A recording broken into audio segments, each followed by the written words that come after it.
Alors, nous, on se retrouve du coup, oui pardon, pour la deuxième vidéo parce qu'on enchaîne, mais en gros c'est vous venez d'arriver sur la deuxième vidéo. Normalement il y a une première vidéo où vous êtes déjà fait mal juste après et elle servira à ça.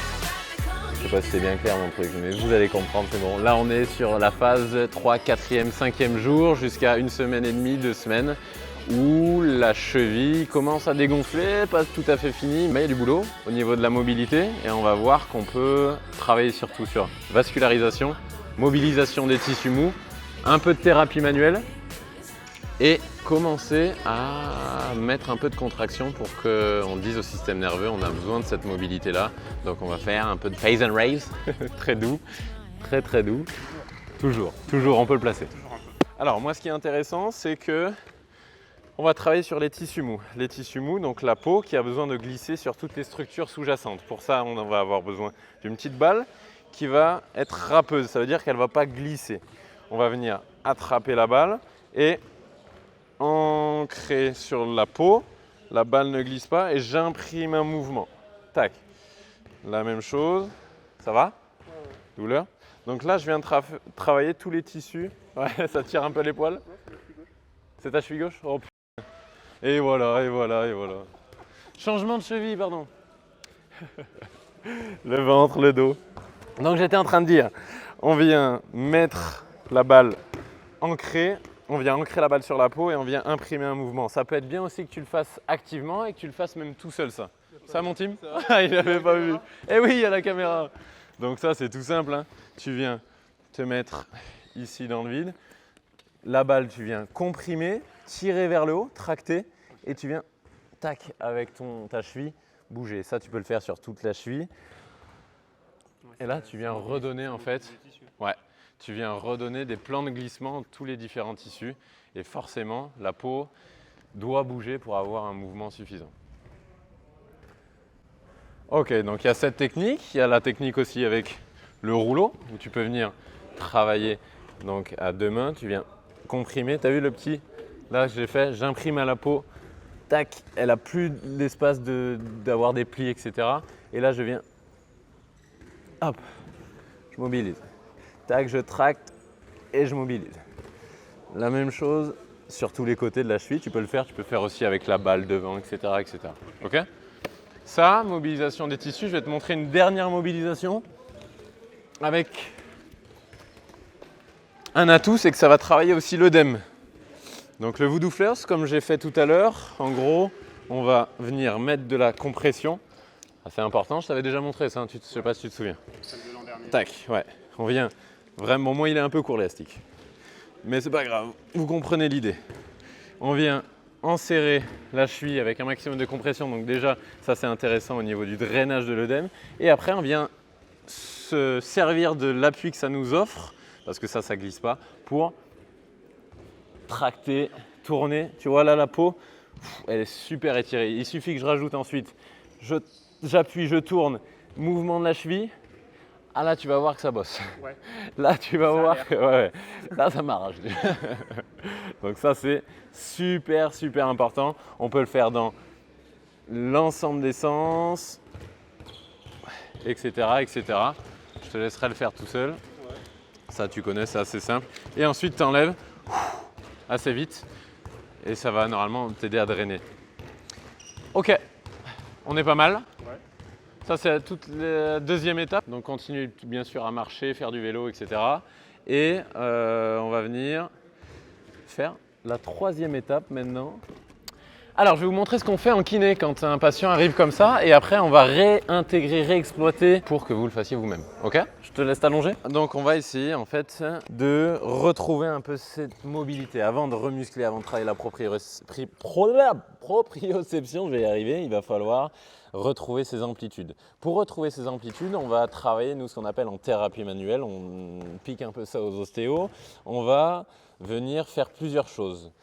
Retrouver la mécanique de la cheville. Lorsque la cheville déjà fléchit, hop, donc il va y avoir une flexion dorsale, on va avoir la malléole latérale, donc la fibula qui va devoir partir en arrière.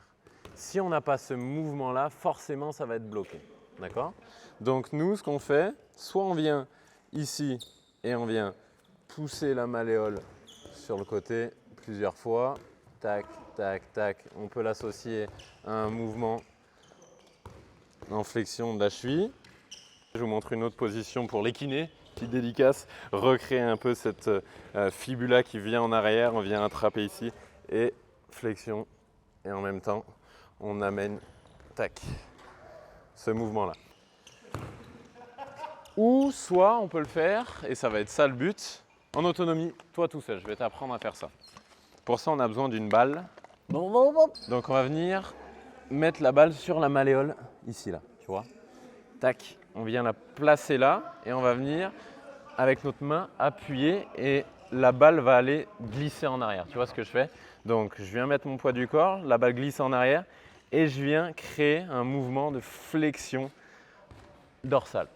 En même temps, tac, je peux déplacer la balle plus ou moins, etc., etc. Je mets plus ou moins de force, etc. Si c'est douloureux, on y va tout doux. Non, C'est trop douloureux? Ok, pas encore. Pas encore, important de suivre la douleur. Ok, deuxième manipulation qu'on fait en général, ça va être, remets-toi ici, le travail du talus, qui va être l'os ou l'astragale qui est juste devant là, qui va devoir, lors d'une flexion dorsale, glisser vers l'arrière. Ok? Donc pour ça, nous on travaille ici, on vient, tac, et on vient travailler en pression. Je te laisse te mettre sur le ventre aussi pour leur montrer autre chose. On vient travailler aussi en flexion, tac, dorsale. Et là, on vient tracter ce talus justement en arrière et en même temps, on met une distraction sur la cheville en haut. Tac, tac. Voilà, ça va? Pas trop de douleur?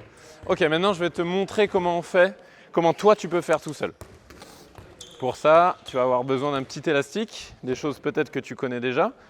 On va venir mettre l'élastique au niveau du talus. Je ne veux pas qu'il soit au niveau du tibia, sinon ça ne crée rien du tout. Je veux vraiment qu'il soit juste à la fin de l'os du tibia. Tu vas voir, ça se met tout seul normalement. Il passe en dessous des malléoles et on va venir ensuite fléchir comme ça. Ok? Moi, je vais faire le poteau derrière pour que tu puisses. Vas-y, je te guide. Là, ça va être intéressant déjà de le faire en passif. Donc tu fais 20-30 mouvements en répétition, on va amener ce talus en arrière. Normalement, il faudrait mettre le pied sur une box pour que le talus soit dans le bon axe pour glisser en arrière.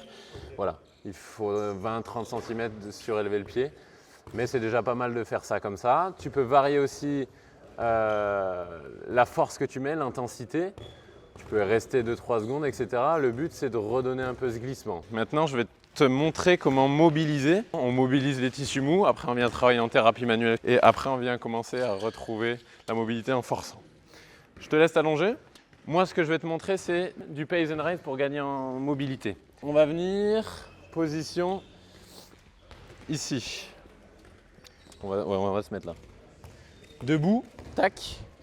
Tu vas venir étirer la cheville. Donc là, on va se mettre en étirement pendant 30 secondes, 1 minute. Tu viens essayer de relâcher un maximum.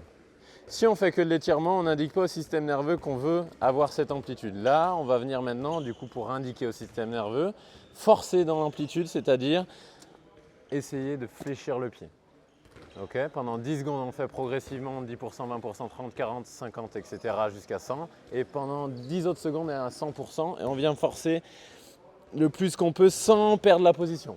Okay. Ensuite, on vient inverser, c'est-à-dire qu'on essaye de contracter tous les muscles qu'il y a à l'avant de la jambe pour lever. Tu vois, tu viens rapprocher le haut du pied avec le tibia. Lever ça vraiment. Tac, tu restes 10 secondes et tu relâches. Tu peux faire 3-4 séries.